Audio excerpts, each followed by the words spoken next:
Jadi ini Ibu di sini hanya memperagakan mengenai ini pelajarannya kesehatan. Tapi ini mungkin akan berbawa ke persalinan juga. Namun untuk mendalamnya nanti ada khusus mata kuliah untuk mempelajari bagian rangka panggul dan penurunan kepala janin ini. Nah, tapi ini karena bersinggungan dengan gaya dan tekanan, jadi ini di sini Ibu akan memperkenalkan proses persalinan itu apa kaitannya dengan gaya dan tekanan yang dimaksud di topik pembelajaran kalian. Nah, pernah nggak berpikir, misalkan pada saat proses persalinan itu bayi itu lahir itu bagaimana? Oh, karena didorong, Bu. Apa gara-gara dia didorong? Karena ada tekanan. Tekanan. Tekanan itu berasalnya dari mana? Pernah mikir nggak? Dari sakitnya kontraksi. Nah, sakit itu rasa, bukan sakitnya yang bikin ibunya jadi lahir bayinya, bukan. Tapi gara-gara adanya kontraksi atau his.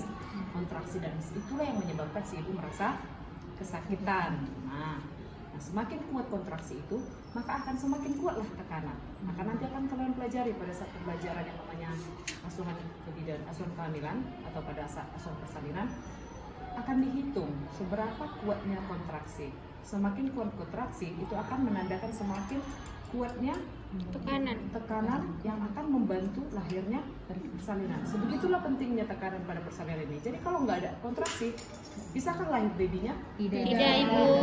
Maka ada yang sampai diberikan namanya obat perangsang, obat merangsang kontraksi supaya apa? Membantu si bayi bisa lahir dengan bantuan kontraksi tersebut.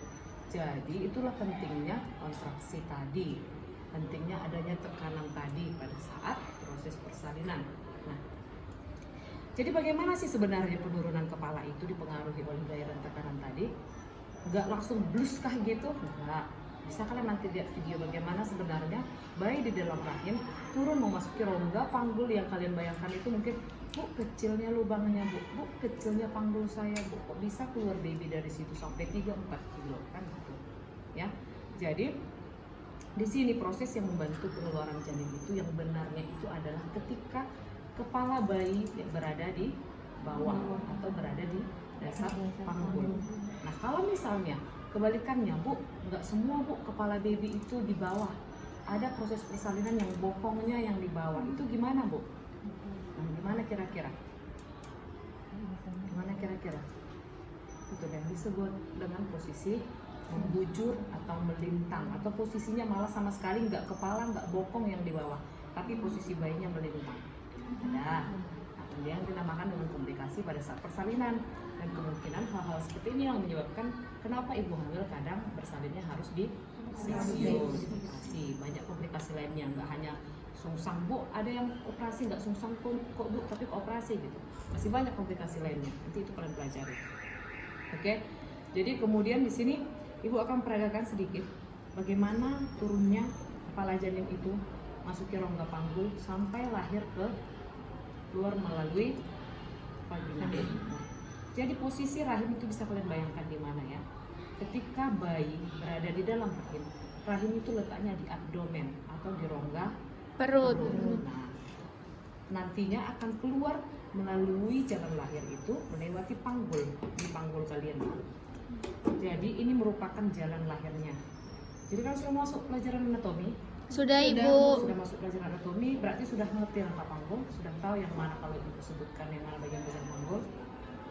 Kalau pentingnya dipelajari ulang. Jadi kalau ibu nanti sebutkan simfisis, nanti kalian nggak tahu yang mana simfisis. Ibu sebutkan coccygeus, nanti nggak tahu yang mana coccygeus. Jadi semua mata pelajaran yang kalian pelajari itu berkaitan satu sama lain. Jangan ketika pelajaran anatomi selesai dilupakan, tidak. Pelajaran anatomi diberikan itu untuk apa? Itulah dasar kalian juga nanti mempelajari pelajaran-pelajaran yang berikutnya. Supaya apa? Supaya nyambung ketika dosennya sebut yang namanya sutura sagittalis pada bagian kepala bayi yang mana? Nggak tahu, nggak nyambung nanti kan. Ibu bilang sutura sagittalis melintang, menyesuaikan posisi jalan lahir. Kalian nggak tahu yang mana yang disebut ibu ini sutura sagittalis. Jadi perlu diulang-ulang lagi pelajarannya. Oke? Nah, jadi ibu perkenalkan yang namanya dulu untuk dasar di topik ini. Kalian harus tahu yang namanya sutura sagittalis. Sutura sagittalis itu adalah melintang ini di kepala bayi. Nih, ketika sekarang kalian pegang itu nggak ada lagi. Itu ketika ada kalian masih bayi. Kalau sekarang kepala kalian udah keras kan? Keras kepala kan? Iya, keras kepala. Kepalanya yang keras, jangan keras kepala. kepalanya keras, maka ini tidak akan bisa lagi terangkat. Tapi pada bayi yang baru lahir, ini akan terangkat jelas. Suturanya sudah jelas terangkat. Nah, posisi kepala janin itu ketika sudah turun, sudah waktunya, sudah dibantu dengan his, maka dia akan memasuki yang namanya rongga panggul, pintu atas panggul. Ini nggak bagus lagi ya, makanya susah sekali di Semarang matanya. Nah, posisi jalan rahim itu, kepala akan menyesuaikan dengan jalannya. Ini melintang. Dan sutura sagittalisnya tadi pun akan melintang seperti ini, menyesuaikan dengan jalan lahir. Apakah begini-begini aja terus dia sampai keluar? Tidak, banyak proses yang dialami bayi ketika dia turun ke bawah. Nah, yang pertama itu adalah sutura sagittalis ini sejajar dengan sumbu jalan lahir, itu disebut dengan namanya synclitismus. Nah, dengan adanya his, kemudian tekanan dia akan semakin turun. Nah, turun memasuki yang namanya rongga panggul. Kalau tadi pintu atas panggul, sekarang kita mulai masuk dan di sini dia akan bergerak, bisa bergerak mendekati yang namanya ini sifisis pubis, bisa mendekati yang namanya promotorium.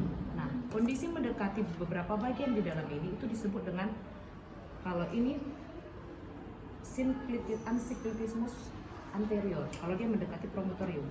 Kalau ke depan itu posterior, lihat aja belakang Anterior, depan posterior. Nah, itu asiklitismus. Nah, kemudian setelah penurunan kembali terjadi, apa yang terjadi?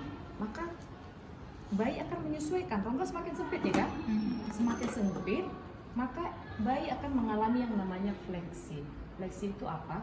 Kalau diposisikan ini adalah badan bayi, maka fleksi itu adalah dagu mendekati dada bayi. Artinya dia meringkuk begini. Karena apa? Karena dia mau mencari jalan lahir, meringkuk, makanya fleksi. Ambil coba baby yang lembut di depan. Kayaknya semalam ada di sini. Ada Baby yang lembut. itu kayak Ambil biar nanti saya contohkan. Karena ini kan nggak nampak badannya ya. Oke. Kayak lembut itu. lembut Bu. Begini tadinya posisinya kan. Kemudian dia turun. Ini yang namanya fleksi. Nanti dia meringkuk. Nah, meringkuk dia. Setelah itu akan terjadi yang namanya putar paksi dalam. Putar paksi dalam itu adalah dia memutar, babynya memutar. Putar paksi dalam menyesuaikan dengan sumbu jalan lahir kembali. Nah, dia mengecil dengan adanya fleksi yang semakin menyempit tadi, makin lama makin mengecil nih rongga panggul kan. Gak lagi selebar ini ya. Ini kelihatan lebar kan? Bisa kalian lihat lebarnya akan menyesuaikan dengan rongga yang kecil di sini sesuai jalan lahir. Maka dia akan mengalami yang namanya putar paksi dalam. Tadi posisinya sutura sagittalisnya melintang, sekarang membujur, putar paksi dia. Nah, putar paksi semakin turun, ini akan semakin kuat his di sini. Kontraksi tadi semakin kuat, semakin mencari jalan lahir. Nah, maka ubun-ubun besarnya ini akan menghadap ke bawah. Sifisis tadi. Dia akan inilah yang paling depan untuk mencari jalan lahir. Ini yang akan mendorong membuka jalan lahir. Nah, kemudian setelah itu maka akan terjadi yang namanya lawan dari fleksi adalah ekstensi. Ekstensi itu seperti ini. Ya nanti tadinya dagunya kan ada posisi begini nih tadi karena sempit nih kan. Inilah yang mendongak keluar ketika lahir. Makanya kenapa ketika bayi lahir kepalanya kayak mau muncrat gitu. Kuat tekanannya karena posisi janin sudah seperti ini meringkuk mencari jalan lahir. Nah, ketika dia ketemu nih lubang vaginanya nih, sudah lengkap pembukaannya, maka dia otomatis akan keluar begini. Makanya ketika keluar dari vagina, kepala baby itu langsung menghadap gini. Langsung begini nih. Nah, ini tinggal badannya. Nah, setelah kepala lahir, maka apa yang akan terjadi lagi? Akan terjadi yang namanya putar paksi luar. Dari putar paksi dalam. Itu ketika seluruh bagian janin itu ada di dalam rongga rahim. Kepala sudah di luar, badan bayi masih di dalam nih. Maka akan terjadi yang namanya putar paksi luar. Dia akan putar paksi. Akan kembali lagi posisi sumbu jalan lahirnya tadi sudah tidak sumbu jalan lahir lagi namanya ya, sudah keluar dia. Maka kepalanya kembali lagi mengikuti sutura sagittalis tadi, lurus membujur, melintang. Nah, seperti ini posisinya, itu menyesuaikan kemana? Menyesuaikan ke punggung janin. Nah, contoh, Bu, kepala bayinya apa menghadap kanan, Bu? Atau menghadap kiri? atau kemana dia suka, dia mau ke kiri, mau ke kanan, tidak. Itu sesuai dengan kondisi punggung janin. Artinya apa? Di dalam rahim, posisi bayi tadi kan sudah kita jelaskan, dia melintang seperti ini. Maka kita akan bisa raba ketika saat pemeriksaan kehamilan. Punggungnya itu terletak di sebelah kanan ibu atau di kiri ibu. Itu artinya punggung kanan atau punggung kiri. Jadi ketika kita periksa ibunya, kita raba di sebelah kanan ibunya itu memanjang, mengeras dan memapan, maka itu kita bisa rasakan sebagai punggung. Maka kita sebut bahwa punggung bayinya di sebelah kanan. Ketika kita anggaplah punggung bayi sebelah kanan. Nah, bayi lahir, putar paksi dalam, ekstensi keluar lahir, maka dia akan memutar kemana lagi putar paksi luarnya? Kembali seperti ini. Jadi nggak mutar-mutar dia, nggak keliling-keliling dia. Nah, dia akan menyesuaikan dengan keadaan atau kondisi punggung janin ketika di dalam rahim. Jadi jangan kalian heran, Bu, di mana-mana selalu ke kanan, nggak selalu ke kanan. Kalau bayinya punggungnya kiri, ketika dia putar paksi seperti ini, ekstensi, putar paksi kembali, dia kembali lagi ke punggung kirinya, mengikuti sumbu jalan lahir, mengikuti punggung janin. Setelah bayi lahir, setelah kepala lahir, maka akan ada lagi yang namanya pengeluaran janin seluruhnya. Itulah yang berurut mulai dari bahu, kemudian punggung sampai kaki secara keseluruhan. Seperti itulah proses pengeluaran janin. Ya. Jadi kenapa aku ada hubungannya dengan fisika kesehatan? Apa sebenarnya pentingnya fisika kesehatan di kebidanan? Jadi sudah kalian tahu kalau memang tekanan atau kontraksi lah yang